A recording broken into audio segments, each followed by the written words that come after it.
Chers auditeurs, chères auditrices, bonjour. En 2020, une étude du cabinet Gartner prévoyait l'éradication totale du management intermédiaire en 8 ans sous l'effet du développement de l'intelligence artificielle. 3 ans plus tard, en 2023, Mark Zuckerberg annonçait le licenciement d'une grande partie des fonctions de management chez Meta, suivant les traces d'autres grandes entreprises de la tech comme Twitter ou Alphabet.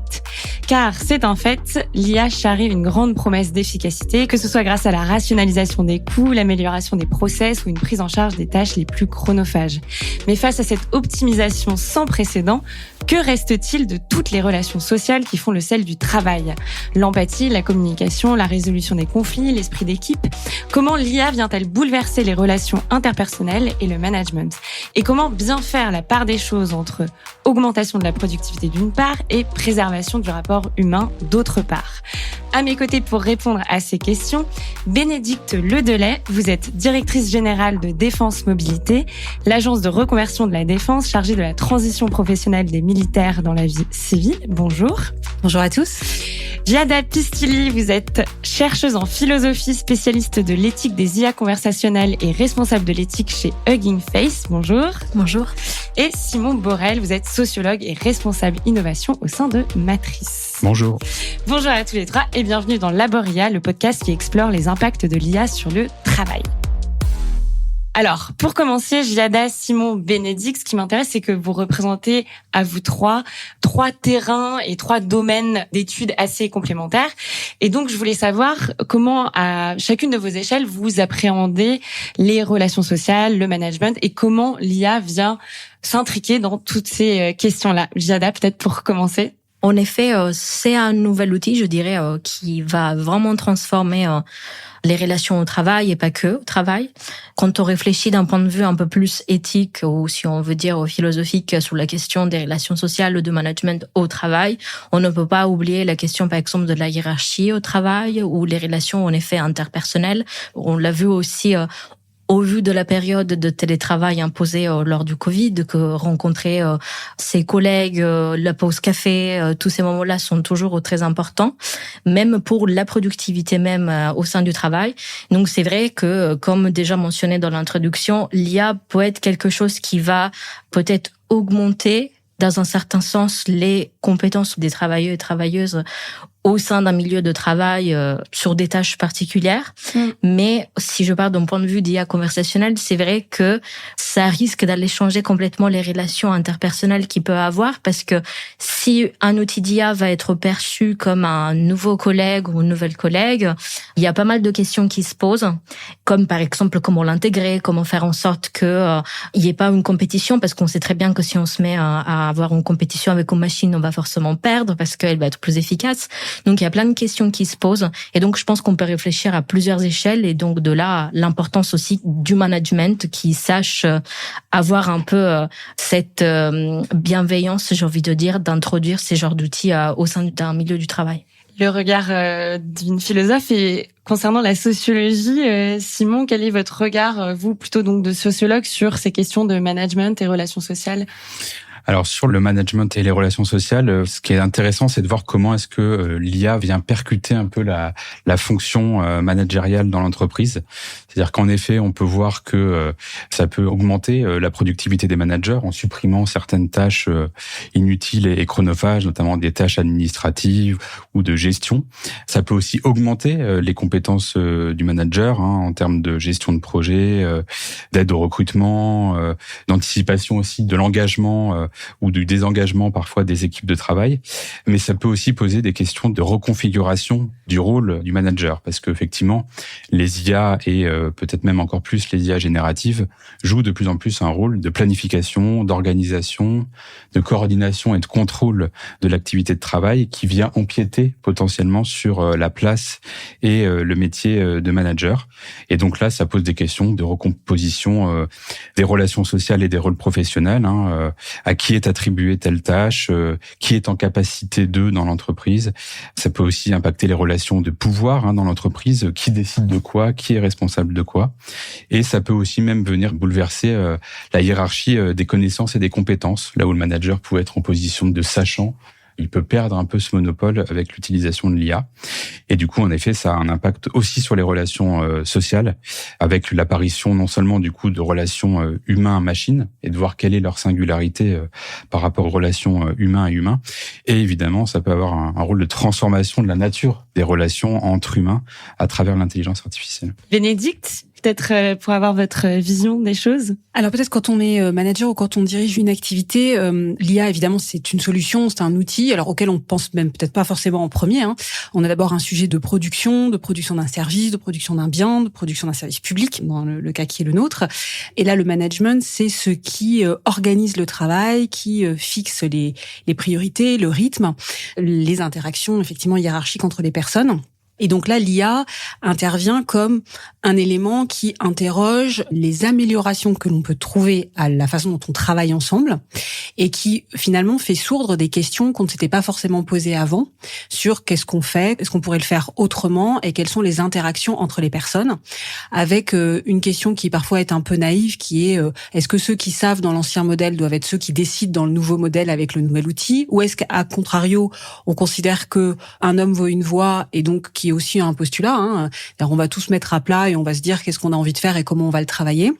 Ce qui pose quand même une petite question qui est qui décide effectivement, alors en plus de ce que disait Simon sur l'organisation du travail, c'est qui décide notamment de l'investissement que l'on met dans l'IA, parce que il y a un coût qui renvoie aussi à une promesse et à un objectif. Si on fait ça, c'est pas pour mettre de l'IA. Nous en l'occurrence, par exemple, l'IA était une solution, mais c'était pas du tout notre objectif et on a choisi juste le niveau d'IA dont on avait besoin par rapport à notre projet. Donc la question du management, elle se pose sur qu'est-ce que l'on veut faire, avec quels moyens et comment est-ce qu'on alloue des ressources, qui est un peu le propre en fait du management, l'allocation des ressources et la reconnaissance de ce qui est fait par qui. Donc là, effectivement, ça pose cette question. Sur la question des relations sociales, il y a plusieurs définitions possibles. Évidemment, cette notion de reconnaissance, elle passe par qu'est-ce que nous faisons ensemble, comment est-ce que nous essayons de le faire bien, voire même mieux, et qu'est-ce que ça veut dire mieux? Est-ce que c'est plus efficace, plus efficient? Est-ce que c'est autrement? Il peut y avoir aussi une dimension plus institutionnelle des relations sociales. Nous, en l'occurrence, c'est pas un sujet qui nécessitait un dialogue social très formel parce qu'on était sur une toute petite équipe. Néanmoins, sur des projets de taille plus importante, ça peut poser la question d'un dialogue social plus formel qui impose d'être assez clair sur ce que l'on cherche, sur la gestion des risques. Et je pense que c'est un sujet qu'il faudra qu'on aborde, c'est la difficulté à se lancer dans des projets en ayant la nécessité de proposer ou voire de promettre des choses, tout en sachant qu'on est dans un domaine qu'on explore plus que l'on ne met en place de façon très sécurisée et très calée en fait pour tous les acteurs qui rentrent dans ces démarches-là. C'est intéressant parce que vous avez parlé de reconnaissance. On a consacré justement tout un épisode à cette question de reconnaissance et comment l'IA vient s'intégrer dans cette question pour les gens au travail. Vous le dites, en général, quand on investit dans l'IA, c'est pas dans le vent, c'est souvent pour des raisons d'efficacité notamment. Et ça peut se faire au détriment des relations interpersonnelles. Est-ce que ça veut dire nécessairement que l'IA est synonyme d'isolement, ou est-ce qu'on peut envisager une configuration où l'IA pourrait venir enrichir, au contraire, les relations au travail? Giada, peut-être sur cette question. Tout dépend un peu de comment cet outil d'intelligence artificielle est présenté, comment il est intégré, quel type de place il va avoir au sein d'une équipe et quelles vont être ses tâches. Donc, s'il y a un rôle qui est vraiment bien encadré et surtout que ça devient vraiment un outil au service d'un collaborateur, par exemple, là, ça devient quelque chose d'intéressant et au lieu d'être isolé, on peut imaginer un cas un peu plus positif où en effet, j'ai pas peut-être envie de dire augmenter comme personne, mais c'est vrai que son efficacité, cette personne va pouvoir peut-être travailler de manière plus rapide, des tâches peut-être qui sont répétitives, laisser ça à son assistant, on va dire IA, et se consacrer sur des tâches qui attendent vraiment une attention humaine et là où sa plus-value peut être vraiment intéressante. Donc je pense qu'il peut y avoir des cas où ça devient vraiment un espèce d'accompagnement et pas un remplaçant. Et c'est là où, en effet, surtout d'un point de vue philosophique, il faut le voir vraiment comme un outil, comme un moyen et pas comme une fin. De ne pas vouloir une nouvelle prouesse technologique juste pour le fait de pouvoir le montrer aux autres et être en capacité de dire, mon entreprise, par exemple, est dotée d'un outil d'intelligence artificielle, mais on sait même pas trop qu'est-ce que ça fait ou à quoi ça sert. Mais que ce soit vraiment au service des personnes qui travaillent là, sur des tâches spécifiques, et donc qu'ils soient à la fois bien intégrés et qu'on sache vraiment lui donner, encore une fois, un rôle qui soit bien défini pour éviter que, par exemple, un employé se sente démotivé ou isolé ou mis à l'écart parce qu'il va être forcément moins efficace pour, je sais pas, compiler une feuille Excel par rapport à son collègue IA. Et donc, c'est là où il faut le voir comme moyen et pas comme une fin. Simon, vous, votre regard de sociologue sur ces questions d'isolement, de démotivation que Giada a évoquées, qu'est-ce que vous avez pu observer sur les différents terrains que vous avez pu expérimenter ? Alors, ce qu'on observe, c'est qu'il y a une crainte de déshumanisation qui est souvent préalable au déploiement des projets de systèmes d'intelligence artificielle. C'est-à-dire que lorsqu'on est dans une phase de développement ou d'expérimentation, on peut avoir en effet beaucoup de salariés qui craignent qu'il y ait un isolement dans le travail qui se crée, qui est une forme de désengagement humain et relationnel dans le travail.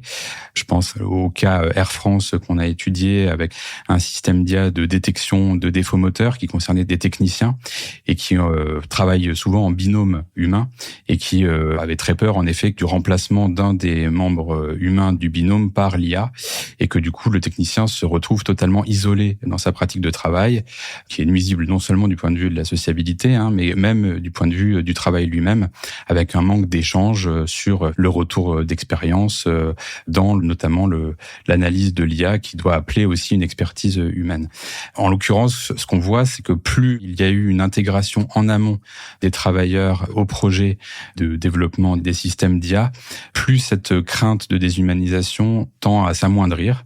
Et en l'occurrence, le terrain de défense mobilité était intéressant parce qu'il pouvait même montrer à l'inverse qu'un projet de SIA peut même susciter de nouvelles formes d'échanges et de relations entre collègues de travail.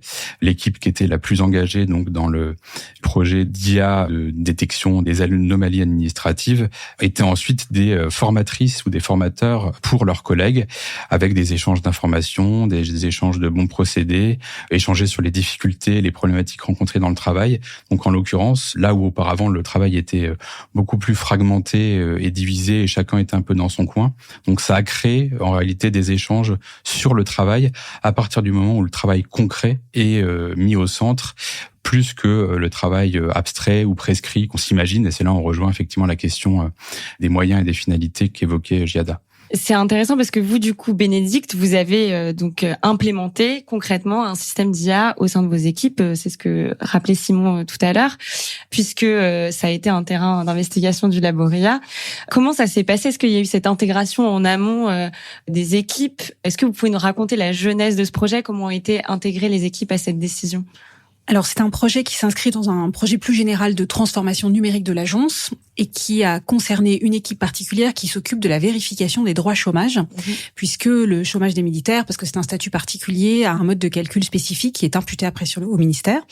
Et donc, il y a une nécessité de vérifier pour s'assurer que tous les droits soient correctement servis et correctement imputés. Donc, c'est un travail extrêmement exigeant de vérification. Et donc, sur ce dispositif-là, a été choisi de mettre en place un outil spécifique. Donc, vraiment, le départ, c'est comment équiper cette équipe d'un outil qui corresponde à sa tâche très singulière. Donc, c'était déjà prendre en compte sa spécificité. Ensuite, il n'a jamais été question de mettre en place de l'IA. En réalité, la question a été quelle est la nature de notre métier ? Il faut vérifier les dossiers chômage qui arrivent. Il faut s'assurer qu'il n'y ait pas d'erreur. Et donc, qu'est-ce qu'on faisait avant ? On vérifiait systématiquement tous les nouveaux dossiers. Donc, on les passait tous au peigne, y compris ceux qui n'avaient pas d'anomalie, puisque c'est une fois qu'on les avait vérifiés qu'on les regardait. À la mano, c'est-à-dire avec les bases de données qu'il fallait croiser, qu'il fallait imprimer en partie, voilà. Et puis donc chacun avait des lignes à vérifier. Et c'était fait remarquablement bien et avec un taux de réussite très fort. Mais là, ce qui a été conçu, c'est de dire, est-ce qu'on pourrait pas justement pouvoir vérifier tout le temps, c'est-à-dire pas seulement sur les nouveaux inscrits, mais sur toute la durée de l'indemnisation chômage, puisqu'il peut se passer beaucoup de choses, et finalement concentrer les efforts sur les dossiers qui sont en anomalie ou qui pourraient l'être. Et donc finalement, on cherche un système d'information qui détecte des anomalies, et qui propose une hiérarchisation pour dire, voilà, là, a priori, il n'y a rien.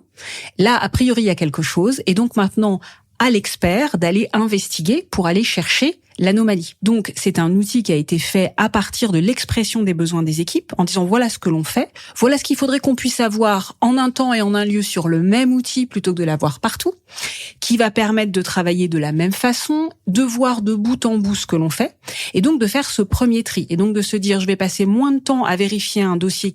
Justement, je vais avoir un système qui va me faire un pré-tri en disant a priori là, il y a rien à chercher, et tout un tas de dossiers qui vont être identifiés en disant voilà, là, il va falloir expertiser, voir pourquoi il y aurait cette raison-là. Et donc, ça a été fait comment? Avec ce que l'on a appelé des équipes agiles. En fait, on a rassemblé vraiment les vérificateurs, ceux qui font le travail, en leur disant maintenant, on va décrire ce que vous faites, vous allez décrire ce que vous faites, et on va construire votre outil.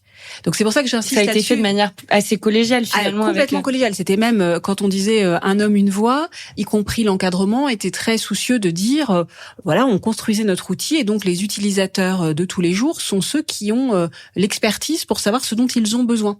Donc c'est peut-être deux raisons à ce qu'on considère être un succès. Pourquoi c'est un succès? Parce que c'est vraiment devenu l'outil qui convient.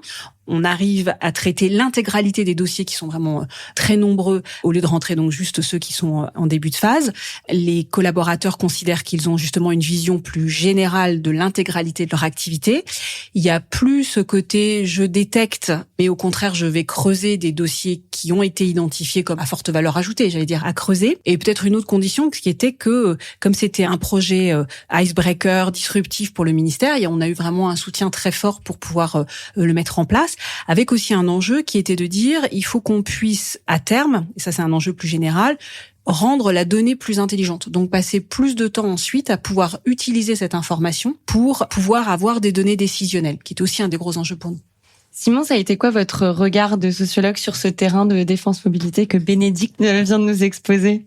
Effectivement, je rejoins complètement Bénédicte. Enfin, je le dirais sans doute un peu autrement, mais en effet, le système collégialement conçu et mis à l'épreuve de la pratique était quelque chose qui était assez flagrant et assez étonnant. C'est-à-dire que dans les terrains d'investigation que j'ai pu faire, c'était assez atypique en comparaison avec d'autres organisations publiques, voir à quel point c'est important que ces catégories soient mobilisées parce que sinon elles se sentent exclues aussi de l'entretien ensuite du dispositif et des logiciels. C'est-à-dire que une fois que ces logiciels sont mis en place, il y a tout un travail ensuite d'amélioration, continuer leur entraînement, etc. Et que si ces catégories ne sont pas impliquées, ce travail ne se fera pas.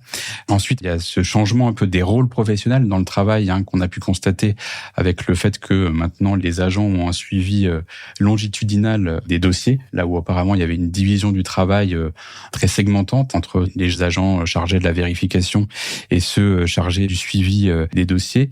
Voilà, là où j'ajouterais un autre point, c'est que du coup ces évolutions ont entraîné un questionnement d'une partie du management intermédiaire de l'administration, avec un sentiment pour le coup de pouvoir se sentir marginalisé avec le nouveau dispositif. C'est-à-dire que là où auparavant il y avait une intervention beaucoup plus importante des managers intermédiaires sur des activités de reporting de l'activité, d'avoir une vision assez générale de ce qui est entrepris par les agents, là ils se sentaient un peu dépossédés par les nouvelles attributions des agents permis par le logiciel. Ça a créé une forme de déstabilisation aussi des rôles et des identités des professionnels au sein de l'organisation qui sont intéressantes à prendre en compte. Oui, c'est ce que je rappelais rapidement en introduction avec cette étude de Gartner qui prévoyait la disparition du management intermédiaire.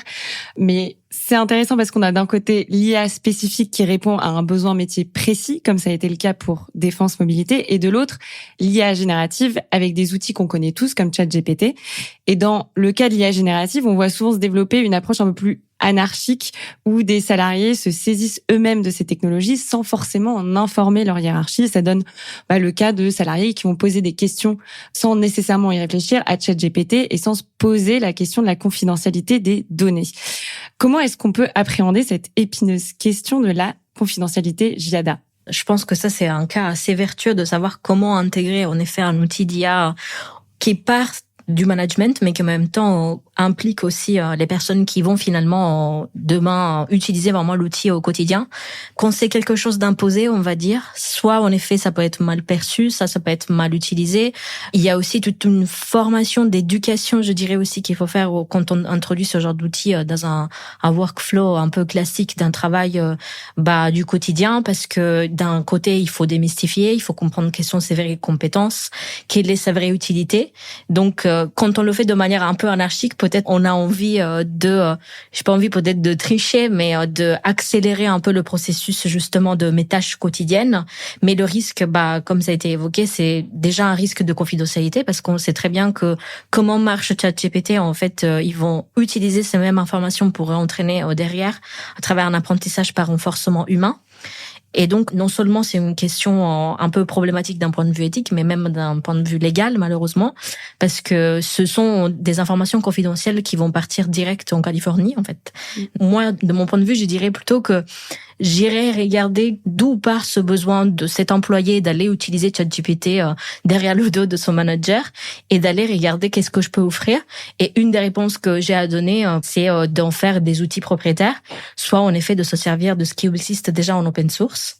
Aujourd'hui, il y a énormément de choses qui peuvent se faire avec très peu de compétences techniques, que ça soit d'aller prendre juste un modèle open source et de le réentraîner sur notre cas spécifique, sur notre cas d'utilisation. Donc, il y a plein d'alternatives possibles. Donc, je pense qu'une utilisation comme ça, même si c'est fait de manière un peu en bonne foi, finalement, ça risque de poser des problèmes sur différents niveaux. Oui, j'imagine qu'il y a notamment beaucoup de salariés qui utilisent ces outils finalement en bonne foi, comme vous le disiez, sans nécessairement se poser la question de la confidentialité. Et c'est peut-être justement une question aussi d'éducation et de formation à ces enjeux-là qui sont encore aujourd'hui un peu un angle mort de cette utilisation de ChatGPT qui se fait de manière, comme je disais, très bottom-up et potentiellement un peu anarchique. Pour conclure, parce qu'on arrive à la fin de cet épisode, on a parlé de pas mal de choses. On a parlé de confidentialité, on a parlé d'isolement, on a parlé un peu de disparition du management intermédiaire. Je voulais peut-être savoir, sur une note un peu plus positive, comment on pouvait faire en sorte que ces systèmes d'IA puissent préserver le bien-être des employés et des relations sociales au travail, et aussi, dans un deuxième temps, avoir votre vision de ces problématiques à l'avenir et comment vous envisagez un horizon qui soit pas totalement désastreux pour les relations sociales et le management. D'abord, j'aimerais bien revenir sur cette notion de disparition du management intermédiaire, parce que je pense pas que ce soit du tout le cas chez Défense Mobilité. Par contre, il y a un sujet sur l'objectif que l'on se fixe et ce que l'on attend de l'IA. Quand on met à disposition l'ensemble des informations, ça peut donner l'impression que tous ceux qui auparavant avaient un travail de synthèse et d'exposition des données doivent se repositionner. Après, ça génère aussi des attentes de tout sera sur le système et finalement, on va investir pour qu'il y ait des outils qui facilitent la vie de tout le monde. Or, on est assez habitué dans l'industrie à dire on va pas pouvoir investir sur toutes les machines de la chaîne de montage, on va pas pouvoir investir sur l'intégralité du parc automobile. Or, sur un système d'information, c'est assez difficile pour les utilisateurs de voir ce que ça représente, la petite adaptation, le petit développement qui en fait coûte très cher parce que ça oblige à repenser en fait le système d'information. Et donc, ça donne l'impression que on peut adapter l'outil finalement à la spécificité de quasiment tous les postes de travail. Et ce qu'on constate, c'est qu'une fois qu'on a fait, j'allais dire, le gros, finalement, ça génère aussi des attentes sur l'ensemble de la chaîne. Donc, tous les acteurs qui aimeraient aussi avoir un peu leur outil customisé pour eux. Et ce qui est pas toujours évident, c'est de dire, ça n'est pas ne pas être reconnu que de continuer à avoir des tâches qui ne sont pas toutes gérées dans ce système d'information, qui ne sont pas toutes outillées. Et il y a d'autres formes de reconnaissance que la synthèse et le reporting. Parce que par ailleurs, quand on étudie ce que ça a donné justement un dialogue sur le travail, une réflexion sur la valeur ajoutée, sur la notion d'expertise, sur les limites de l'outil, qui répondent à votre question, comment est-ce qu'on continue à s'approprier ces outils, c'est se réinterroger régulièrement sur que faisons-nous, comment le faisons-nous et quelle est la part de l'investissement technologique que l'on fait pour le réaliser. Vous allez dans l'automobile, les syndicats, par exemple, ont l'habitude de savoir que la notion d'investissement a un vrai impact sur la qualité du travail et l'outil qu'on va pouvoir utiliser. Dans le tertiaire et sur ces dimensions un peu d'apporter des outils comme l'IA, en fait, c'est un peu magique. On va pouvoir développer sans limite. Et pour moi, il y a toute une acculturation à faire pour dire ce serait peut-être possible, mais tous les investissements ne sont pas possibles. Et pour autant, les avancées sont déjà très significatives. Simon, sur cette idée de reconfiguration aussi que Bénédicte a abordé, des positions et des rôles de chacun, et puis dans un deuxième temps d'horizon vers là où on pourrait aller sur ces questions de management et de relations sociales. Oui, sur le risque de disparition des managers intermédiaires, je pense que c'est de toute façon actuellement difficile quand même de l'évaluer. On peut voir peut-être que dans des très grandes organisations très stratifiées, peut-être en effet certaines lignes disparaître, mais je pense que c'est pas quelque chose qui sera une déferlante. C'est plus voir comment on va effectivement se recomposer le rôle du manager. Le risque, c'est que si on a une conception peut-être restrictive du rôle du manager avec des tâches très fonctionnelles, de contrôle, de gestion de projet, un peu peut-être bas de plafond, le risque, c'est qu'il y ait une concurrence de plus en plus forte avec l'IA et qui peut pousser parfois à une réaffirmation des statuts hiérarchiques de certains managers parce qu'effectivement, il n'y a plus que la relation quelque part de pouvoir et d'autorité qui leur confère une singularité dans la pratique. Là où on peut observer aussi, dans un autre terrain, Laboria, en l'occurrence dans une entreprise de métallurgie, un responsable de production travaille de plus en plus en complémentarité avec une IA d'analyse prédictive des temps de travail et de production, donc qui prend en partie effectivement son rôle d'organisateur, mais en l'occurrence, il se pose de plus en plus la question d'aller vers des missions de management beaucoup plus humaines, de passer plus de temps avec son équipe dans l'atelier, avec les opérateurs de production, ce qu'il faisait beaucoup moins auparavant, à la fois pour penser à l'organisation du travail, l'aménagement des lieux de travail, restituer aussi les performances de travail. Donc finalement, faire apparaître le rôle spécifiquement et singulièrement humain du management qui parfois pouvait tendre aussi à disparaître. Donc peut-être en synthèse, oui, qu'est-ce qui peut être propice au bien-être au travail et favoriser les relations sociales dans le travail avec l'IA?